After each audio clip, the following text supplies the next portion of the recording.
కర్నూలు జిల్లా పెదకడుగూరు మండల పరిధిలోని గవిగట్టు గ్రామంలో మౌలిక సదుపాయాల అభివృద్ధిలో భాగంగా నూతనంగా నిర్మించిన సీసీ రోడ్డును YSRCP MLA Y Balanagi Reddy ribbon cut చేసి ప్రారంభించారు.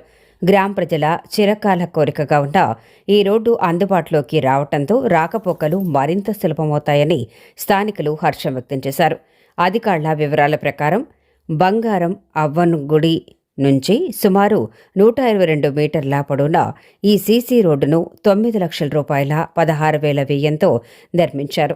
రోడ్డు పూర్తవటంతో వర్షాకాలంలో ఏర్పడే ఇబ్బందులు తొలగటమే కాకుండా గ్రామాభివృద్ధికి మరింత ఊతం లభిస్తుందని నాయకులు తెలిపారు. ఈ సందర్భంగా ఎమ్మెల్యే బాలనాగిరెడ్డి మాట్లాడుతూ ప్రతి గ్రామంలో రోడ్లు, త్రాగునీరు, విద్యుత్ వంటి మౌలిక వసతుల కల్పనకు ప్రాధాన్యతనిస్తూ పనులు చేపడుతున్నామని తెలిపారు. ప్రజల సహకారంతోనే అభివృద్ధి సాధ్యమవుతుందని ఆయన అన్నారు.